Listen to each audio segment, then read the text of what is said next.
They couldn't support trying to protect the earthworks around Richmond and Petersburg, and it was thought that maybe if they would leave that area, they might be able to meet up with the Confederate Army that was in North Carolina, and if they could join both forces, maybe they could hold out for a little while and hopefully negotiate for some peace between the U.S. and the Confederacy. So in April of 1865, Lee's army left Petersburg and Richmond, and they were pursued by the Union Army, and that led to the big conflict around Sailor's Creek, which, if you're looking, if you're familiar with Virginia, it's near Farmville. I know that helped a lot, didn't it?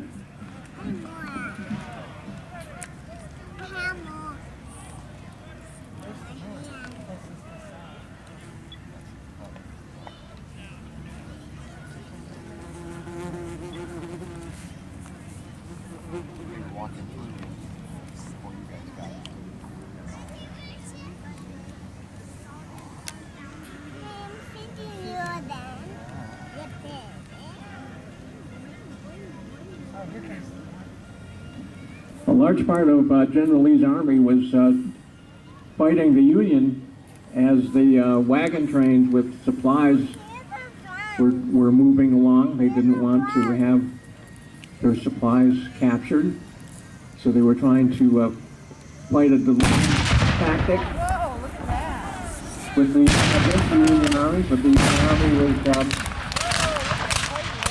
superior in numbers.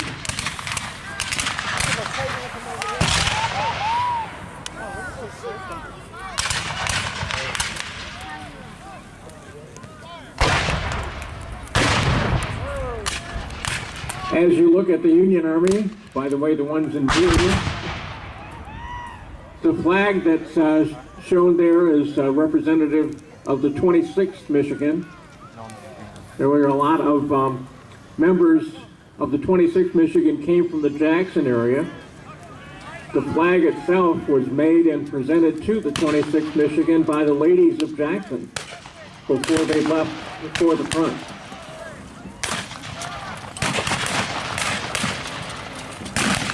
What you see here is the cavalry trying to get around the flank of the Confederate infantry, and the Confederate infantry is responding by forming what they call a square, so they can close all of the flanks, and the cavalry can't get on the flank of the Confederate army. So the square was the perfect formation to defend against a cavalry attack.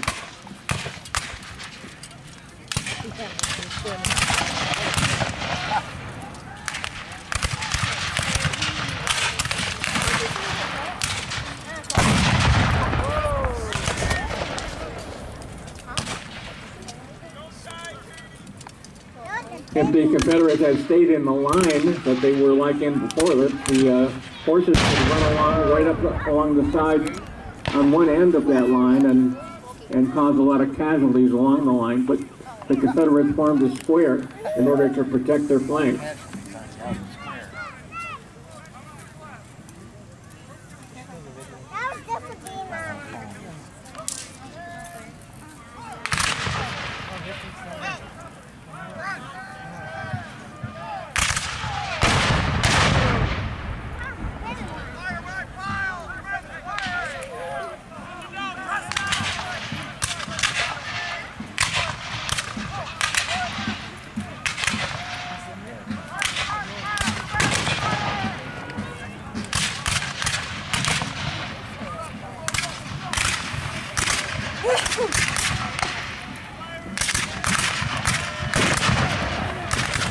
As you're watching the battle, you can pay attention to what's going on with by watching the flags on both sides. As you can see, the flags are in the center of the line. When the flag moves back, it's time for the troops to move back. When the flag moves forward, the troops move forward. The flag is in the center of the line because then troops on either end of the line can see it regardless of the smoke and the noise.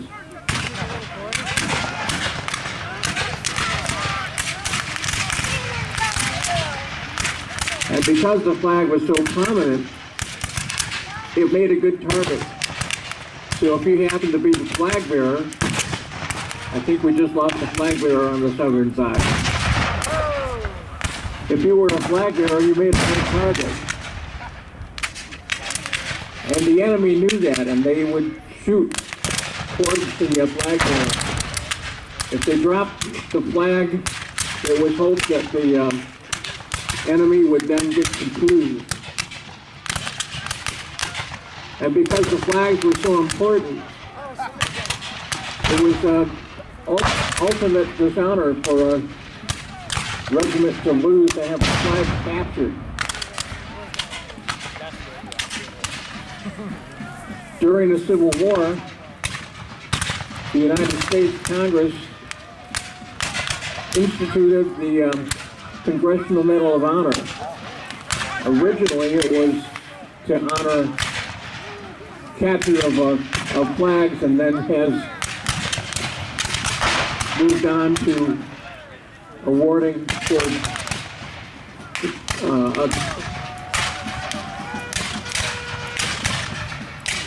recognizing duty above and beyond the call.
You see some of the casualties starting to form on the battlefield.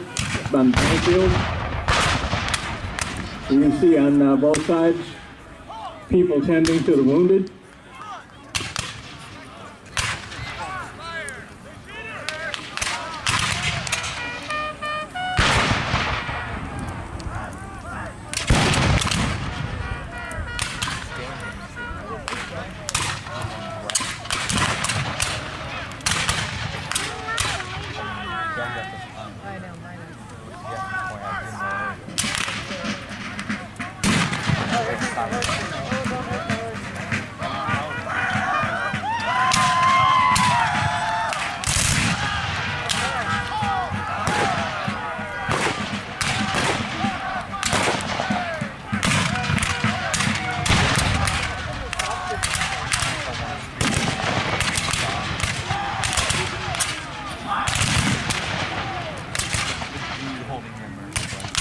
If you're wondering if this is the way they fought during the Civil War, it is.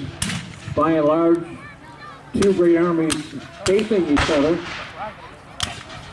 each in lengths of twos.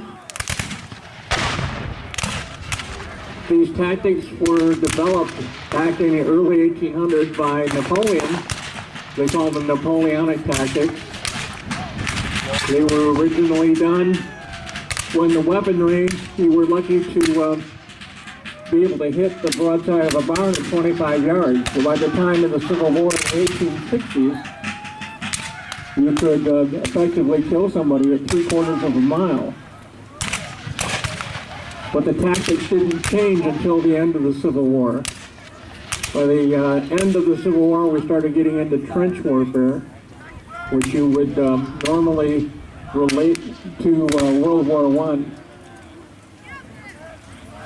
troops would take more advantage of terrain for cover. But by and large, this is the way that a lot of the battles were fought during the Civil War.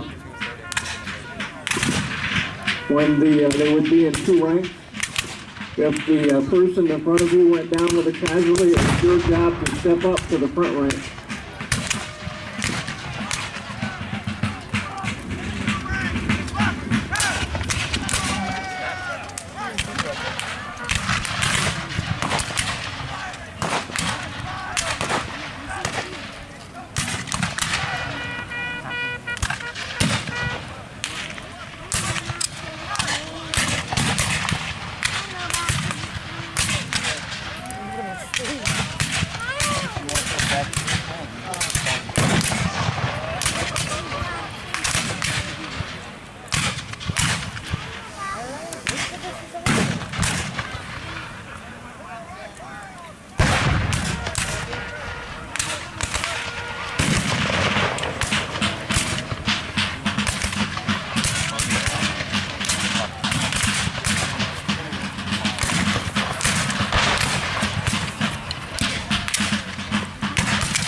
As you're watching this battle, you might want to think about the Civil War battles.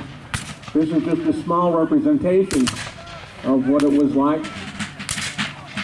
In the Battle of Gettysburg, you had a couple of 100,000 soldiers on the field at one time.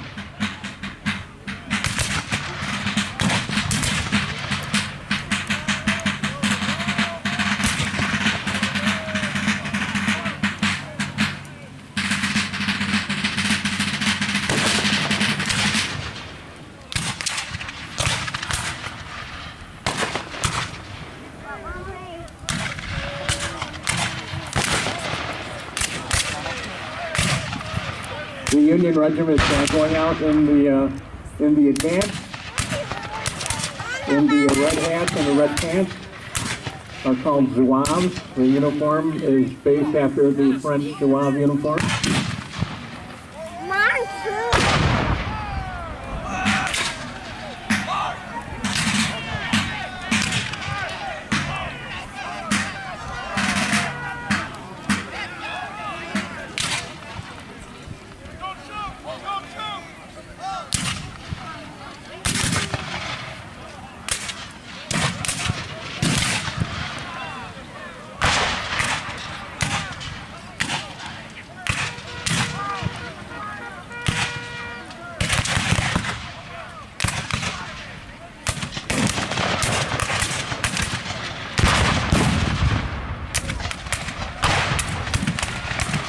I don't know if you saw that, it looks like the artillery took out sections of the zouaves.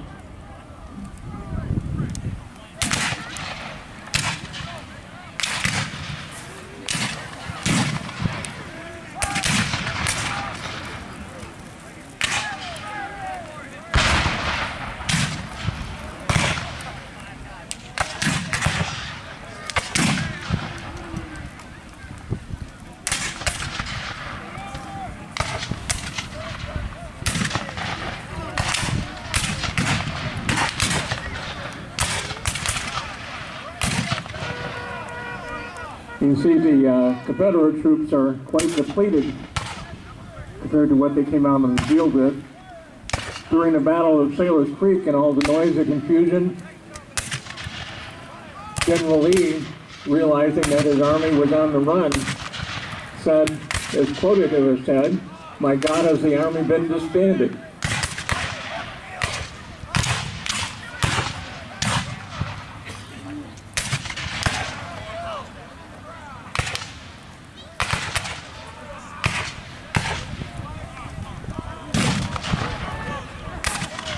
This happened a lot at Sailor's Creek as well. You see the Confederates running out of the line, the butt of their rifles up in the air.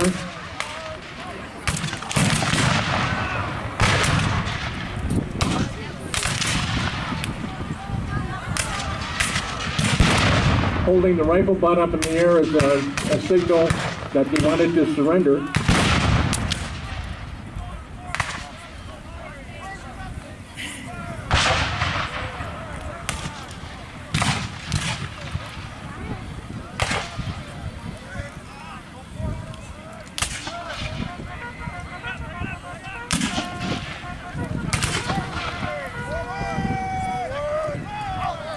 Watching from down there for a while, different angle.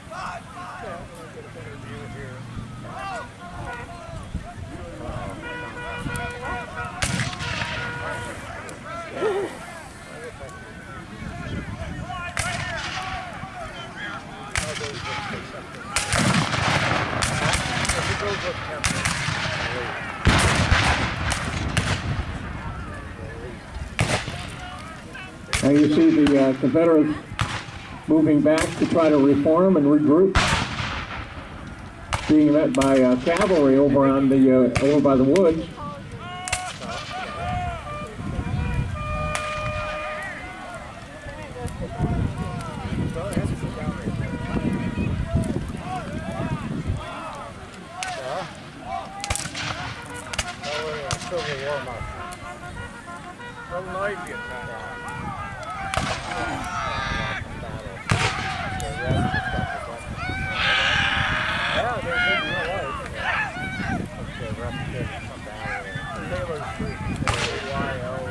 Looks like we have some Union prisoners. So what are you doing head gap?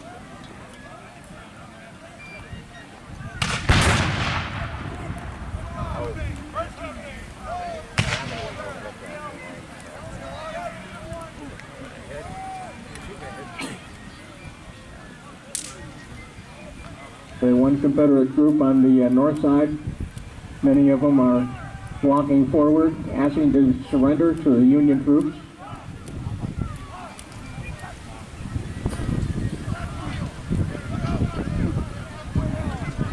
The color bearer, refusing to give up the colors, runs over to where the other Confederates are.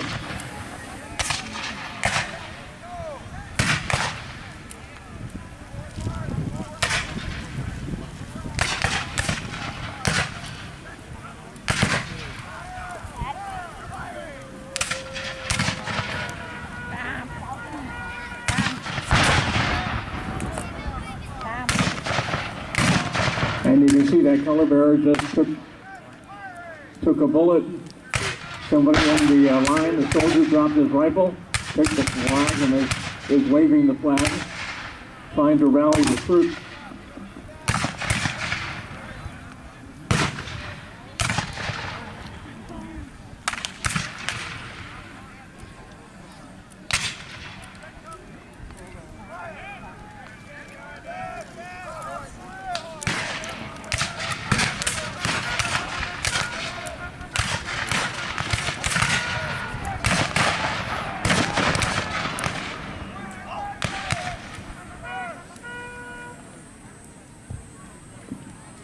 And the Confederates find themselves pinched between cavalry on one side and infantry on the other side. So it looks like they're going to be discussing surrender terms.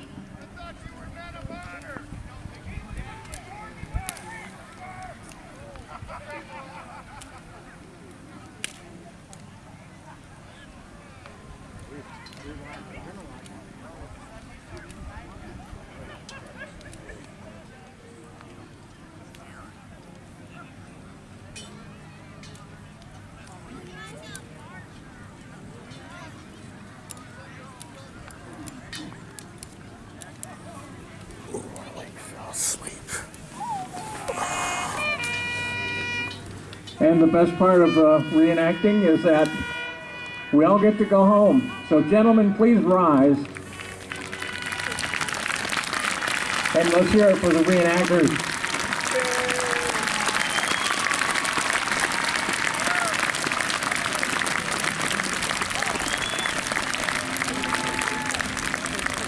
It'll take them a minute or two to get themselves reformed. They're going to pass and review, so it's a good photo op, by the way.